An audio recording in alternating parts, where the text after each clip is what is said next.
저는 할 일 없이 뒹굴뒹굴 침대에 누워있다가 기분 전환 겸 인테리어나 좀 바꿔볼까 하는 생각이 들었어요. 우와, 예쁘다. 친구와 커튼도 다시 달고 근데 그때 베란다에 있는 수납장 하나가 눈에 너무 거슬리는 거예요.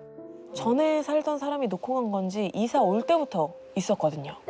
저는 이참에 수납장 리폼까지 해치우기로 마음먹었습니다.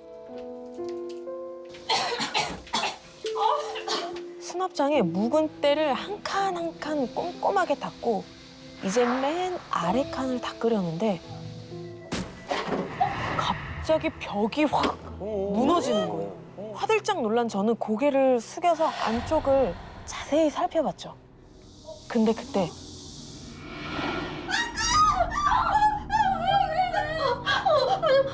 차갑고 물컹한 털이 제 손에 잡히는 거예요. 정말 검은색의 털이 보였습니다. 수납장 밖으로 꺼내는데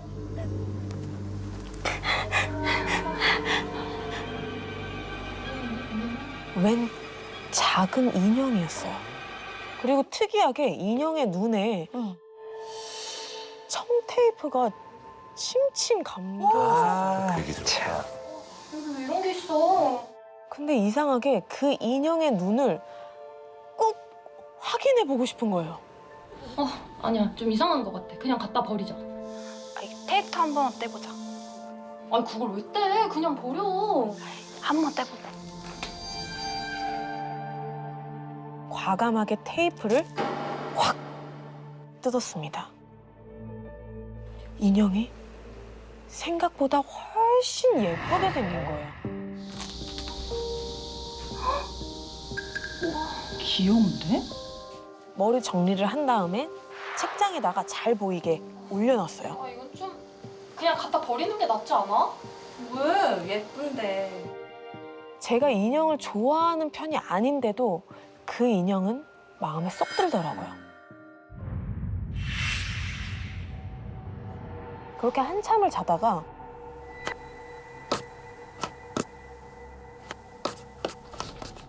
시끄러운 소리에 눈을 떴습니다.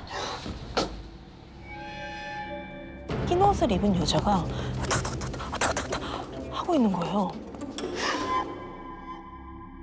제 시선이 느껴진 듯이 여자가 천천히 뒤를 돌아봤어요.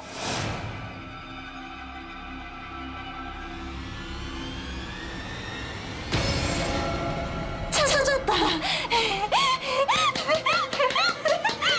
도대체 뭘 찾았다는 거지? 저는 두려움에 정신을 차릴 수가 없었어요. 근데 그 여자가 갑자기 멈칫하더니 뭔가 이상하다는 표정을 짓기 시작했어요.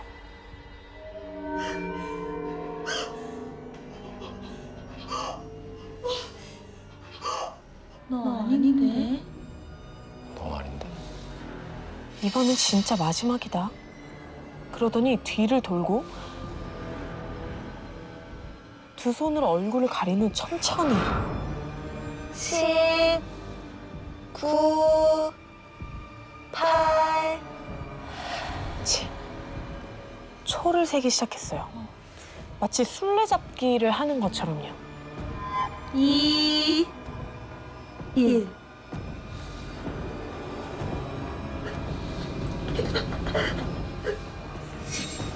그 여자가 뒤를 돌려고 하는 그 순간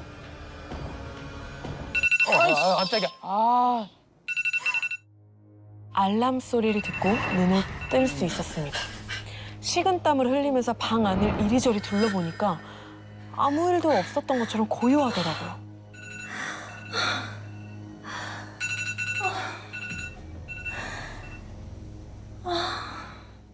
근데 그날부터 집에 혼자 있으면 꼭 누가 있는 것 같은 기분이 드는 거예요. 갑자기 방문이 끽 하고 열렸다가 닫히는 소리도 들렸고요. 시선이 느껴져서 뒤돌아보면 아무도 없었던 적이 많았어요. 그런 일이 반복되다 보니까 혼자 집에 있는 게 싫어지더라고요. 그래서 친구를 불러서 자취방에서 함께 놀기로 했죠. 아, 친구도 있으니까 오늘은 괜찮을 거야. 하지만 그건 제 헛된 바람이었어요.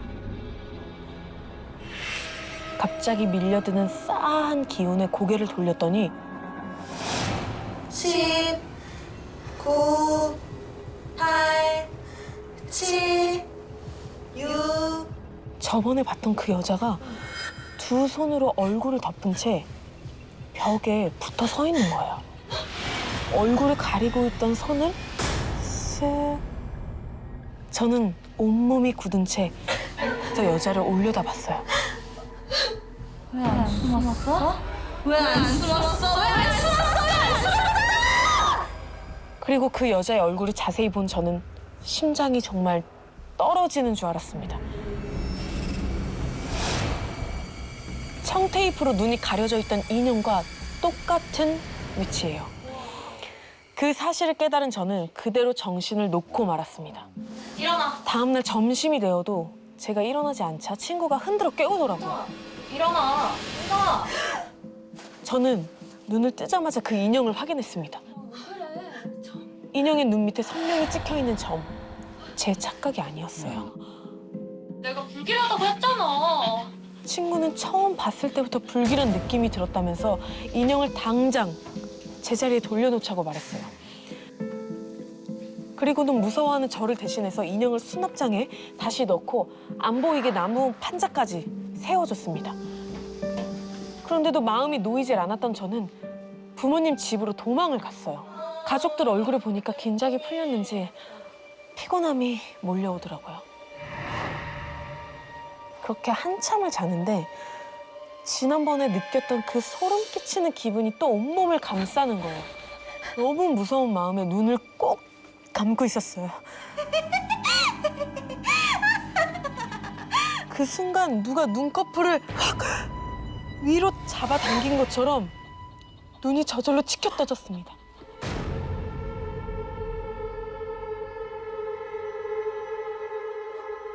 분명히 저는 부모님 댁에 누워있는데 눈앞에 보이는 건 신기하게도 제 자취방 풍경이었어요. 저는 영문도 모른 채 제가 없는 빈 방을 바라보고 있는데 저를 공포에 질리게 했던 그 여자가 쓱 나타나는 거예요. 그리고 저를 찾는 듯이 커다랗고 검은 눈동자를 없네?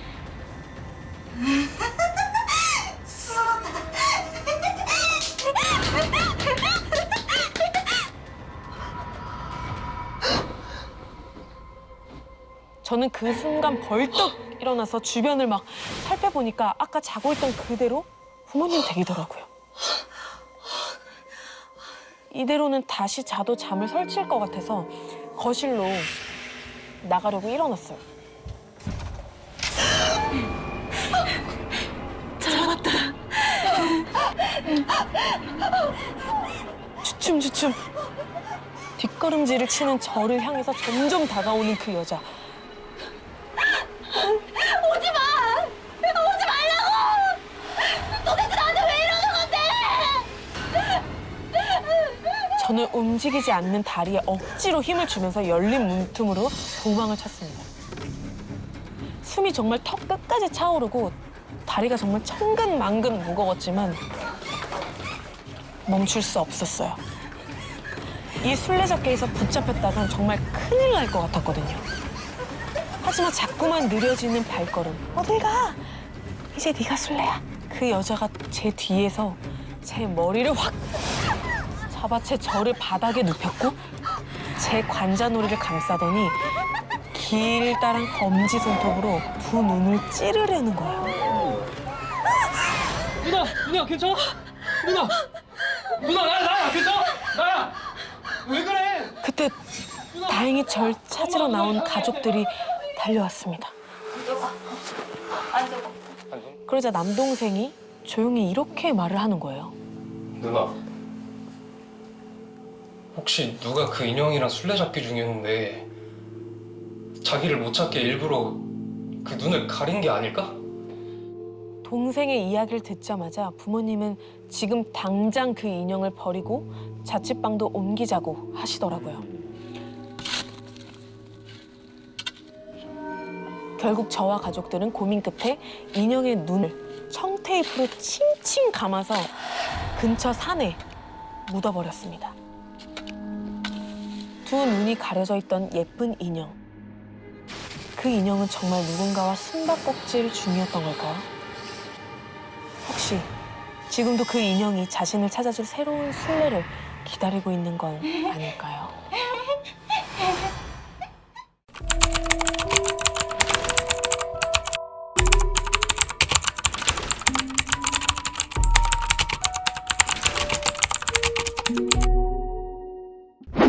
민주야! 민주야! 이민주! 그 이유는 제가 잠든 사이 벌어지는 일 때문이었는데요. 아, 왜 이러고 있어? 저녁에 눈을 뜨면 제가 누워있던 침대가 아니라 거실이나 화장실, 어느 때는 현관문 앞에 제가 서 있더라고요. 본인은 저는 기억이 나지도 이게 볼 수도 없는 일이다 보니까 사실 저는 당시 남자친구이자 현재 남편인 도윤 오빠에게 부탁을 해뒀습니다. 오빠, 혹시 오늘도 또 그러면 꼭 찍어서 보여줘. 알겠지? 알았어. 빨리 자자. 민주야. 민주야. 이민주. 자다가 눈을 떴는데 오빠가 사색이 되어서 너 괜찮아? 제 손이랑 발이랑 살펴보고 있는 거예요. 너 다친 데 없지? 그런데 부엌이더라고요. 내가 여기 왜 있어? 너 다친 데 없지? 동영상 찍었어? 근데 오빠가 보여준 영상 속 제 모습은 지금껏 제가 생각했던 잠버릇이 전혀 아니었습니다. 과격이구나.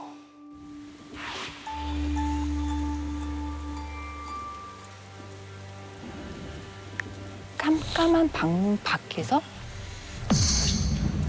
웃더니 어디론가 사라져서 민주야.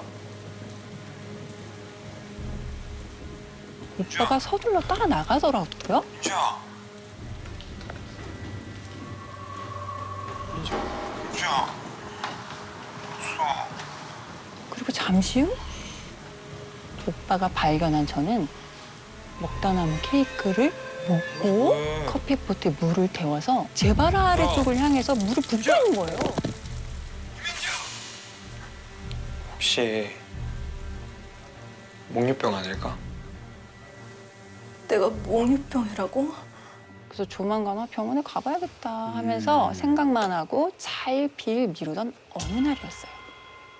단짝처럼 붙어 다녔던 대학 동기들을 만나러 갔는데 니네 또 귀신 얘기하려는 거지? 나 간다. 나 진짜 간다. 그중에 유독 귀신 얘기만 나오면 질색팔색하던 언니가 한 명 있었거든요. 야, 그 말은 진짜 정색정색을 하는 거예요. 그래서 야, 그만하자. 언니 그러다 진짜 가겠다. 나 사실 요즘 기치료 받고 있어. 윤영 언니의 먼 집안 어르신 중에 무속인이 계셨대요. 그런데 그 영향인지 신줄이라는 게 있다는 걸 얼마 전에 알았다는 거예요. 그래서 신내림을 피해보려고 기치료를 받고 있었던 거죠. 근데 귀신 얘기하면 그 주위로 귀신들이 몰려들어. 그래서 얘기하고 싶지가 않아. 사실 저는 독실한 크리스찬 집안에서 태어나서 이런 이야기들이 사실 이해하기 쉽진 않았어요. 말 나온 김에 민주야. 응? 넌 진짜 귀신 얘기하지 마. 나 왜? 사실 너 처음 봤을 때부터 느꼈던 건데 넌 기운이 너무 강해서 다가오는 귀신들도 튕겨서 나갈 정도야. 그럼 좋은 거 아니야? 귀신보다 내 기운이 더 세다는 거잖아. 그만큼 그 기운을 탐내는 것들이 많아질 수도 있다는 게 문제지.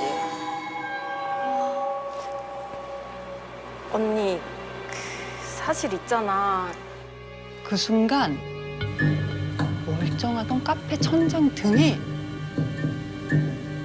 그 백열 전구등 있잖아요. 그게 가박가박 거리는 거예요. 그래서 너무 놀래가지고 이제 저게 왜 저러지라는 반응을 보이기도 전에 이제 언니가 먼저 제 손을 이렇게 먼저 잡더니 그냥 아무 얘기하지 말라는 식으로 그냥 조용히 있어라. 그래서 그냥 뭐야 분위기 이상해 막 이러면서 그냥 늦었으니까 빨리 가자 이제 이러고 헤어지게 된 거죠 그날은. 다음 날 자고 일어났는데 깜짝이야. 거울 가서 네 얼굴 좀 한번 봐봐. 내 얼굴이 뭐가 어때서 하면서 이렇게 화장대로 다가간 저는 정말 할 말을 잃고 말았습니다.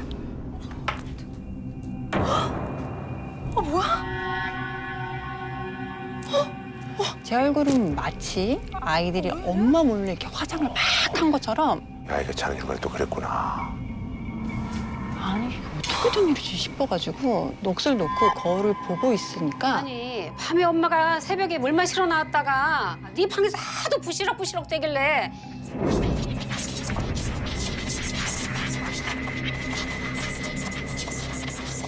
아니, 저는 전날 술을 한 모금도 마시지 않았고 화장을 한 기억도 전혀 없었거든요.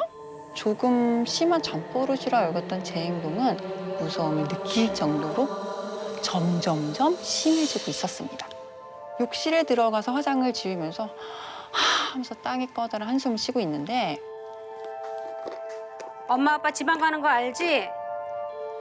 오늘은 술 마시지 말고 엄마 간다. 저도 혼자 집을 지켜야 하는 날이 있었는데 하필 그날이었던 거예요. 혼자 자기가 너무 무서워서 도윤 오빠한테 같이 있어달라고 부탁을 했습니다. 아, 진짜라니까. 언니 말이 끝나자마자 막 천장 등이 파바박거리고. 오늘은 귀신 남으면 내가 다 때려잡아줄게. 그러니까 푹 주무시면 됩니다. 응? 가자. 그날은 오빠랑 모텔에서 하루 지내기로 했는데 들어서자마자 뭔가 서늘하다는 느낌이 들더라고요. 그 서늘한 기운은 계속되어서 아예 저는 에어컨도 끄고 자리에 그냥 누웠어요. 그런데 여전히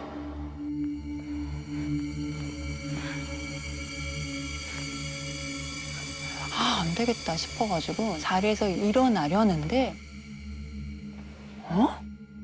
저게 뭐지?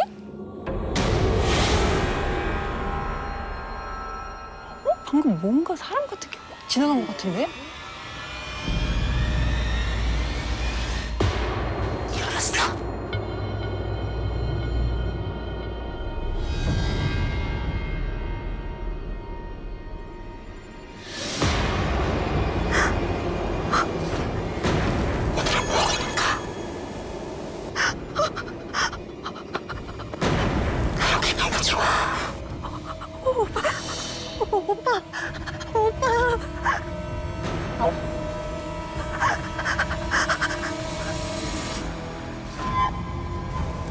오늘은 제 정신. 순간 느껴보지 못했던 극한 공포감이 막 몰려오면서 저는 정말 제 피가 다 얼어붙는 듯 들들들들들 떨기 시작했습니다. 그때 어릴 적 악몽을 꾸면 엄마가 베개 아래 성경책을 넣어주셨던 게 이렇게 생각이 딱 났어요. 그래서 저는 바로 주기도문을 막 외우기 시작했어요. 우리 아버지가 영향을 받으시고 그랬더니 하늘에서 이루어질 것 같지? 땅에서도 이루어질 내 기도가 통했나? 살짝 안도하면서 계속 주기도문을 외웠는데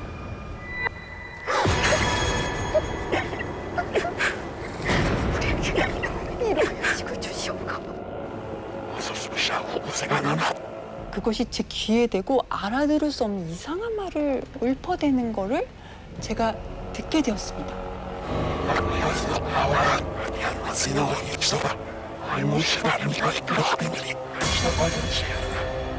그 목소리에 정신이 혼미해짐을 느끼던 그때 어느 순간 깨달았어요. 아, 지금 저게 주기도문을 거꾸로 읽고 있구나. 그럼 진짜요? 여기 너무 좋다. 여기 오니까 너가 제정신이라서 너랑 놀 수 있어. 너무 좋다. 막 주기도문을 외우니까 막 거리면서 막 웃으면서 알아들을 수 없는 막 얘기를 막 계속 막 외치는 거야, 같이. 순간 귀에 딱 꽂혔는데 매나 이러는 거예요. 그래서 아, 얘가 지금 내 주기도문을 지금 거꾸로 따라 읽고 있구나.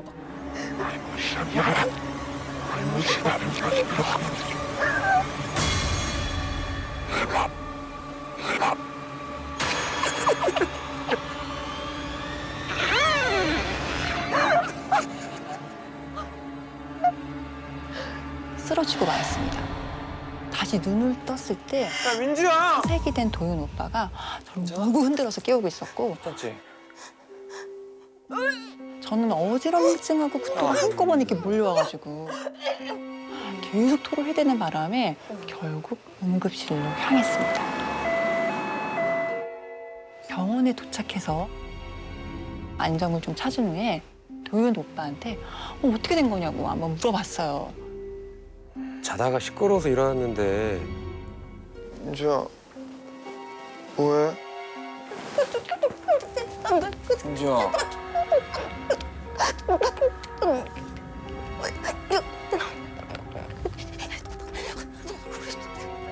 민주야. 눈이 막 뒤집혀가지고는 눈물, 콧물 흘리면서 막 뭐라고 막 소리를 지르고 있더라고. 민주야! 그 이후 저는 놀라서 달려오신 엄마하고 이모하고 상의 끝에 남은 여름 내내 경기도에 있는 한 기도원에 들어가게 되었습니다. 그곳에서 매일 기도를 하면서 휴식을 취하고 나온 뒤로는 지금까지는 별 문제 없이 잘 지내고 있고요. 당시 무속인을 찾아가 본 적은 한 번도 없어가지고 아직 그때 그게 뭐였는지는 좀 의문으로 남아 있었는데요. 그 일이 있은 이후에 윤영 언니한테 물어봤어요. 언니의 말로는 이제 사람이랑 귀신이랑 사는 파장대가 다르대요. 이제 그래서 기문이 열린다 이런 뜻도 있는 것처럼 뭔가 그게 맞춰지는 공간들이 있다고 하더라고요. 우리가 쉽게 생각할 때 음기가 강한 곳. 아마 계속 뭔가 붙어 다녔던 것 같은데 그래서 아마 그런 곳이어서 걔가 적극적으로 너한테 나타나지 않았나, 너랑 접촉이 더 직접적으로 되지 않았나 싶다 그러더라고요. 그 모든 행동은 그동안 제게 보이지 않았지만 제게 붙어있던 귀신과 함께 융화했던 행동들이었을까요?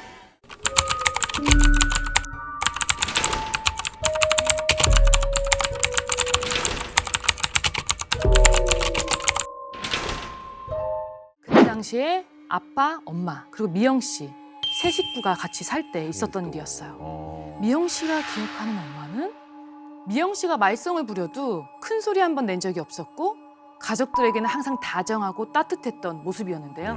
하지만 평소의 엄마가 아닌 완전히 다른 모습의 엄마의 모습을 목격한 적이 있다고 합니다. 늦은 밤 혼자 방에서 자고 있었던 미영 씨는 쎄한 기분에 잠에서 깨어납니다. 살짝 열린 방문이 보이더라고요. 이 방문 틈으로 아주 커다랗고 당장이라도 뛰어들어올 듯 살기 어린 눈이 어린 미영 씨를 노려보고 있었던 거죠. 엄마야?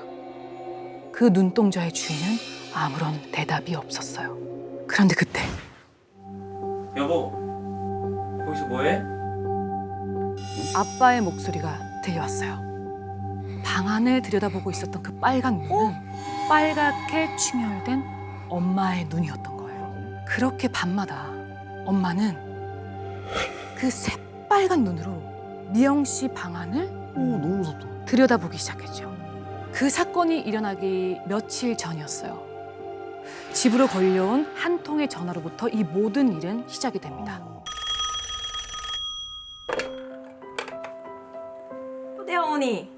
아이고 애미야, 집공사 다 끝났으니까 아범이랑 같이 한번 내려와. 오랜만에 식구들 다 모여서 식사나 함께 하자. 네 좋아요. 할머니한테서 온 전화였죠. 큰엄마, 고모 식구들이 막 다 모여서 북적북적한 게 정말 동네 잔치 분위기였어요. 그런데 홀로 집에 들어갔던 엄마가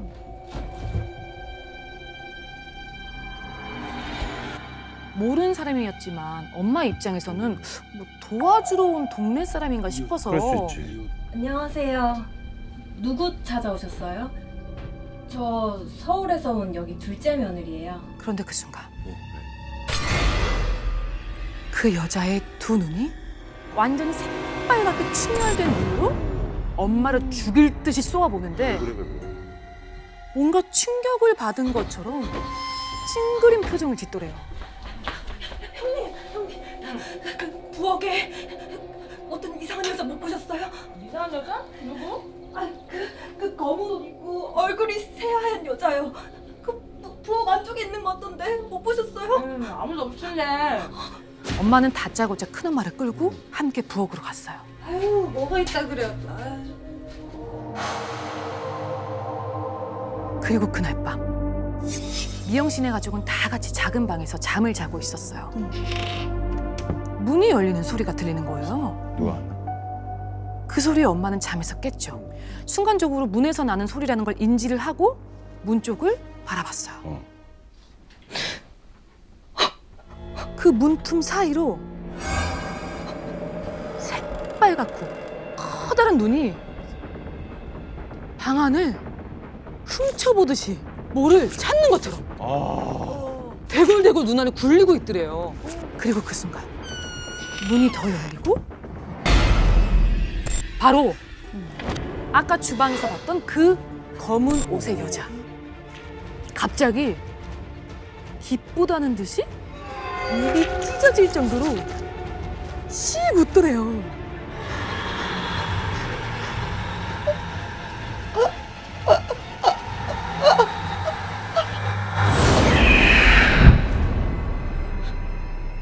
눈을 떠보니까 방 안에는 아무도 없었어. 다음날 아침 악몽보다 더 악몽 같은 일들이 벌어지기 시작했어요. 여보 괜찮아? 여보 왜 그래? 심한 몸살 감기에 걸린 사람처럼 덜덜덜덜 엄마가 떨고 있었던 거예요. 괜찮아? 그렇게 미영 씨 가족은 서둘러서 서울로 출발하게 됩니다. 조수석에 힘없이 늘어져 있던 엄마가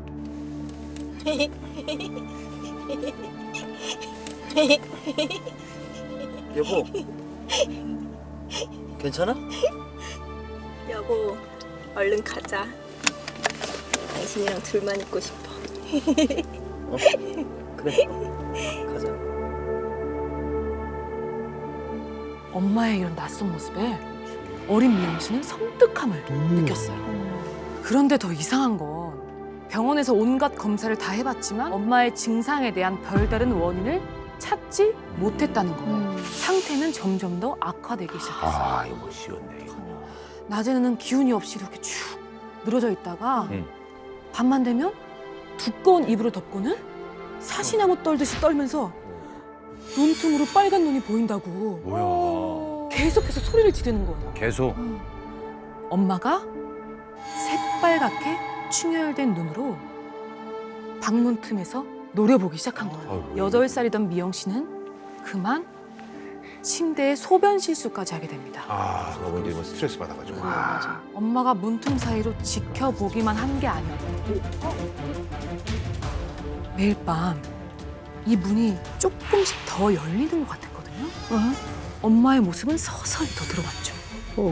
오른손을 뒷짐지듯이 숨기고 있었는데 뾰족하고 날카로운 무언가가 살짝 빛나는 게 보였던 거예요. 심각함을 느꼈던 아빠는 곧바로 할머니에게 전화를 했어요.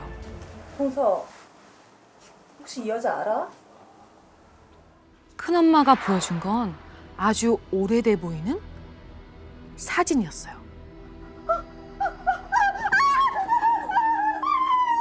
왜 그래? 이 여자 그 여자예요. 밤마다 둘째라고 하는 그 여자라고요. 홍서, 형님, 이 여자 누구예요? 저 좀 살려주세요. 네, 형님. 왜 이러지?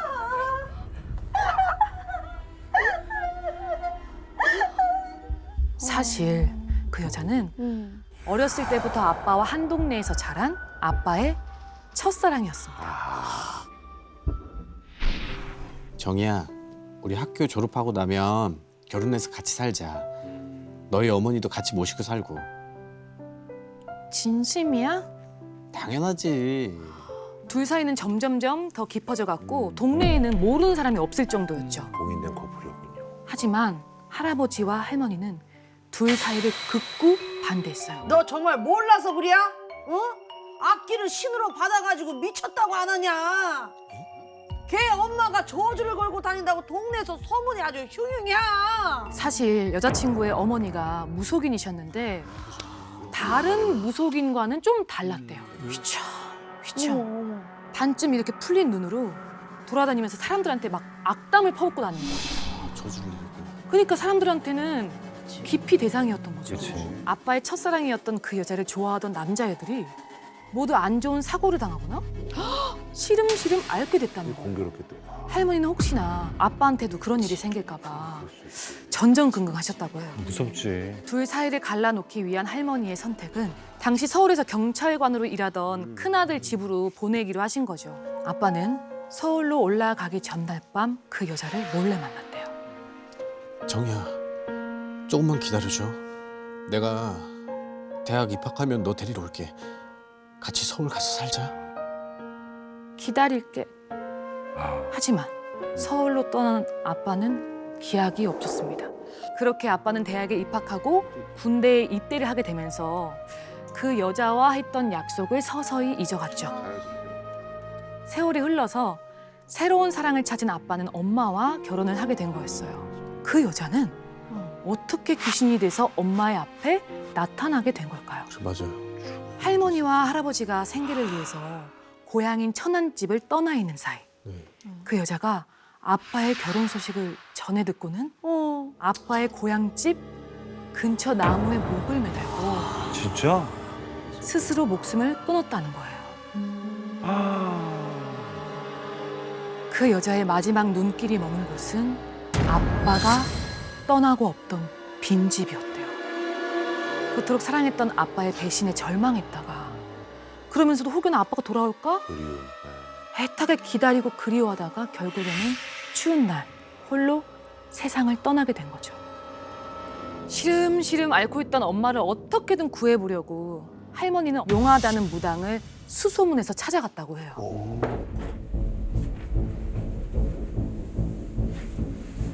무당은 엄마를 보자마자 이렇게 소리쳤어요. 아무리 옆자리가 탐이 나고 질투가 나도 그렇지 왜 죄 없는 사람을 괴롭히는다!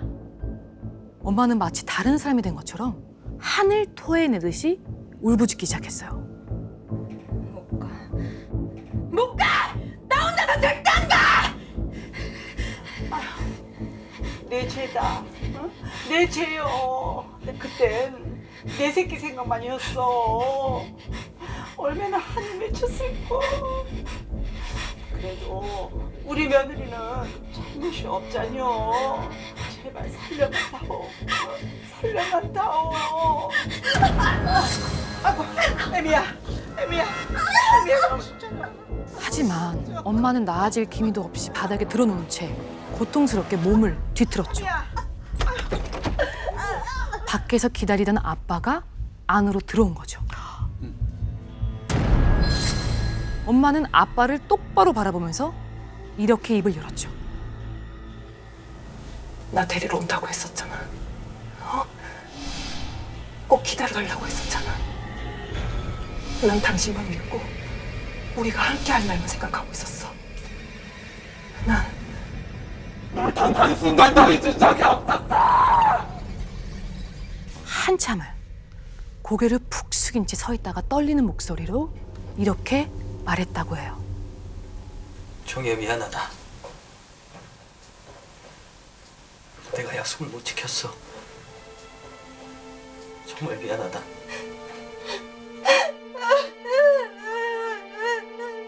그 말을 들은 엄마는 한참을 오열하기 시작했고 그렇게 하염없이 눈물을 흘리고 난 뒤에야 엄마의 빨간 눈은 다시 원래 상태로 돌아왔다고 합니다. 놀랍게도 엄마는 그 모든 순간을 아무것도 기억하지 못했죠. 어른들은 무당의 마지막 말에 모두 할 말을 잃을 수밖에 없었대요. 자기 버리고 가서 그렇게 예쁜 딸 낳았으니 얼마나 미웠을까. 조금만 더 늦었으면 가족들 다 죽을 뻔했어. 그 이후로 결국 할아버지 할머니는 천안에 있는 고향집을 내놨고 그곳을 떠나 다시는 고향집으로 돌아가지 못했다고 합니다.